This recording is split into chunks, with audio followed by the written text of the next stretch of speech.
DA MP Annette Lovemore this week accused SATU of perpetrating the legacy of apartheid. 19 years into democracy, and it appears we still have some way to go towards fixing an education system that's in disarray. Striking teachers, a textbook saga, they've in recent weeks dominated the headlines. Just what needs to be done, though, to give our education system the boost that it needs? Joining us on the line now is Professor Jonathan Jansen from the University of the Free State. Great to have you with us, Prof. A very good morning to you. Now, there is the argument that the current system is substandard and no better than Bantu education. Your thoughts? Yeah, no, it's absolutely true. The schools, only work for about 20% of our children in the what we call the deracialized middle classes. But for the majority of our schools, about 80% of schools, mainly black, the schools are dysfunctional. They don't work. And while, we're able to automatically promote students after one failure in the grade, and we're able to give them 30 and 40% passes in grade 12, all of these things mean nothing when the depth and the quality of the education is so weak. Prof, where have we gone wrong, though, and how do we begin to fix things?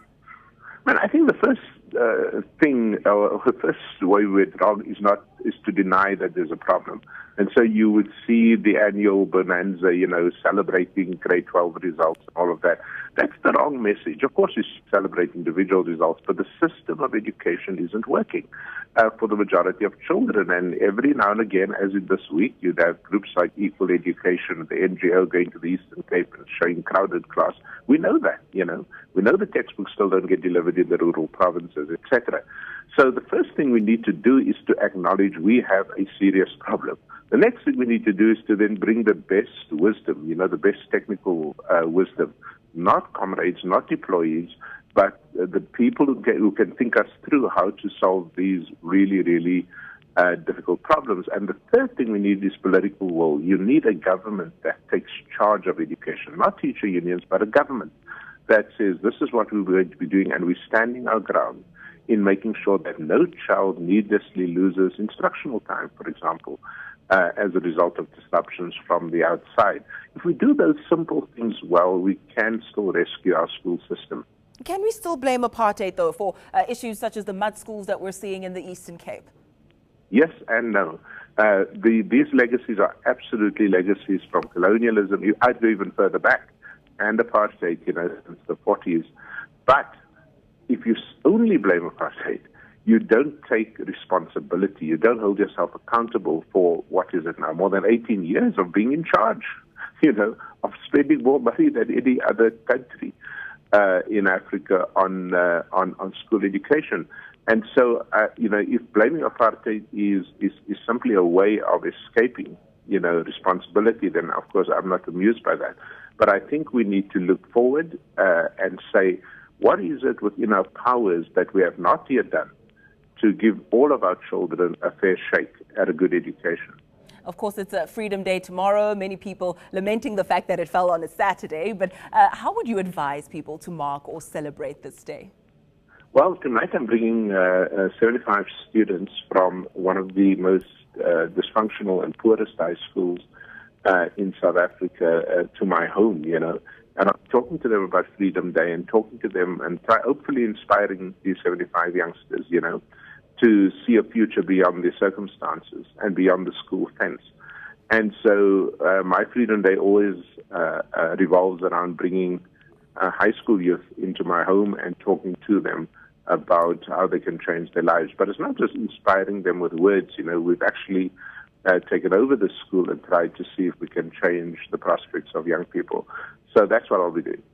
Now, you're well known for your stance on reconciliation and forgiveness, so we can move forward as a country. So could you give us a bit of an update? Have you been in touch with the victims and the instigators of the racist mock initiation video recently to find out how they've progressed? Yeah, things are going very well at the university. We're very pleased with our students, We put out two messages. The one message is the message of academic, standards. We expect a lot from our students, irrespective of who they are and where they come from. And the other is the human project, which is we expect you to be decent in your relationship with other human beings, black or white, straight or gay, Muslim or Christian, that kind of thing. And our students rose to that challenge. We put 180 hours a year of training and development into those young people. And so I'm very pleased to say it's going very well now.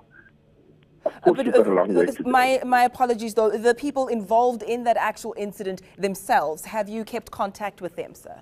Yes, we have contact with the workers. There were 5 workers, if you recall. We're still governed by the contract with the Human Rights Commission, so we can't have access without, elaborate arrangements. But we are in touch and we help and support where we can. And then, of course, also in touch with the 4 men who committed the horrible deed and so on. So, yeah, we keep the doors open, for ongoing dialogue, because the hurt and the pain don't go away, simply because of reconciliation. It is something that will still take a very long time, and the university is available with every resource at its disposal to support especially the victims. All right, we'll have to leave it there. Thanks again for joining us, Professor Jonathan Jansen there from the University of the Free State.